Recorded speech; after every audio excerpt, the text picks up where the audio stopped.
Welcome back to IK Auto Reviews, the place where powerful stories meet real emotions. Today's story will shock you, move you, and stay with you long after the video ends. Make sure you watch till the very end because this story proves that kindness always finds its way back. The black Mercedes rolled silently into the long driveway of the mansion much earlier than expected. Jonathan Carter had just returned from a business trip that was supposed to last another 4 days.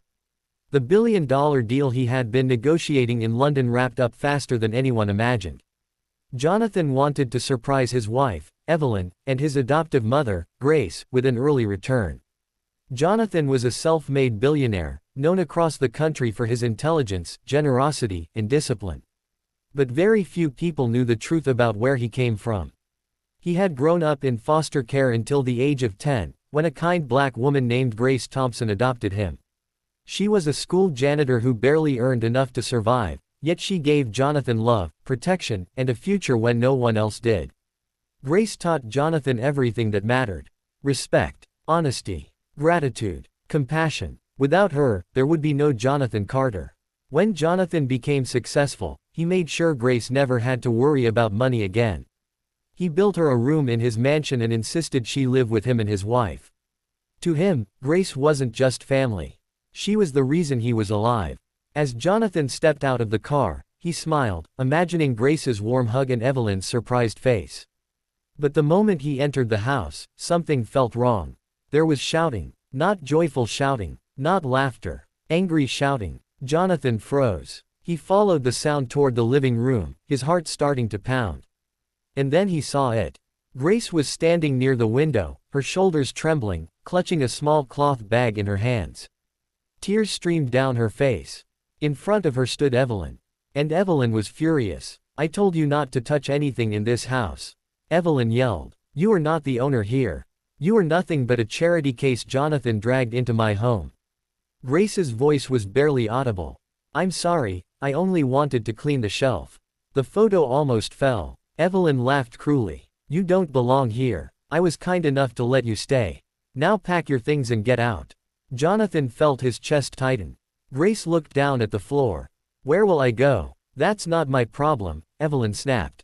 "Go back to wherever you came from." The words hit Jonathan like a punch.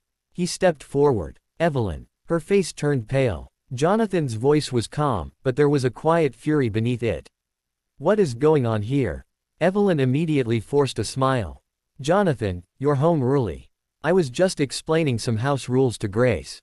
Jonathan walked toward Grace and gently placed his hand on her shoulder. "Why is she crying?" Evelyn crossed her arms. "She was touching my things. She's getting too comfortable here. I think it's time she leaves." Jonathan stared at her in disbelief. "Leaves?" "Yes," Evelyn said firmly. "She's not your real mother.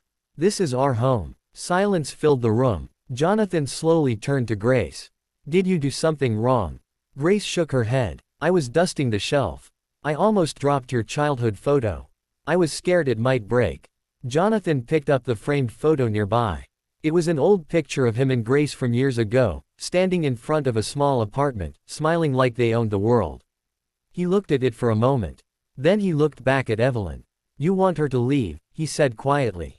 "Yes," Evelyn replied. "This isn't a shelter." Jonathan nodded slowly. "Then you leave." Evelyn blinked. "What? You leave?" Jonathan repeated. "Pack your things." Her face twisted in anger.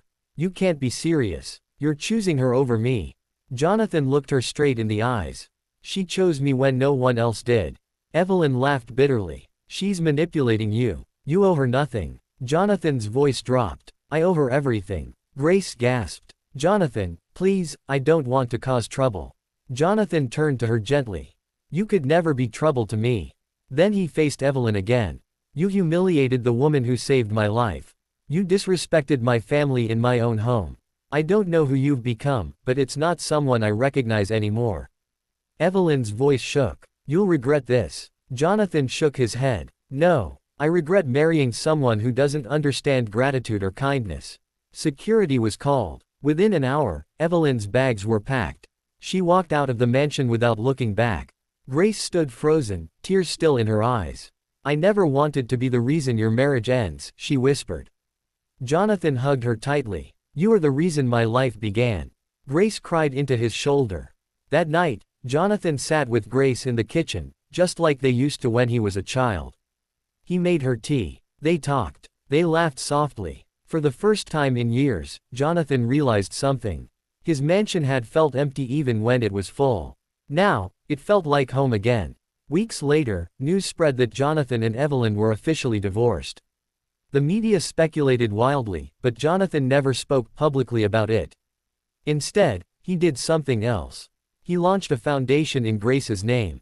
The Grace Thompson Hope Foundation. It helped foster children, single parents, and elderly caregivers across the country. Grace became the heart of the foundation. She visited schools. She spoke to children. She hugged people who had never been hugged before. And everywhere she went, she carried the same kindness that once saved a lonely boy. One afternoon, Jonathan stood backstage at a charity event watching Grace speak. She said, "Kindness costs nothing, but it can build a future." The audience stood and applauded. Jonathan wiped a tear from his eye. Later, Grace walked up to him and smiled. "I'm proud of you." Jonathan smiled back. "I'm proud of you, Mom." And for the first time in a very long time, both of them felt truly at peace. If this story touched your heart, remember that real wealth is not money, houses, or cars. Real wealth is the people who love you when you have nothing. Thank you for watching, and we'll see you in the next story.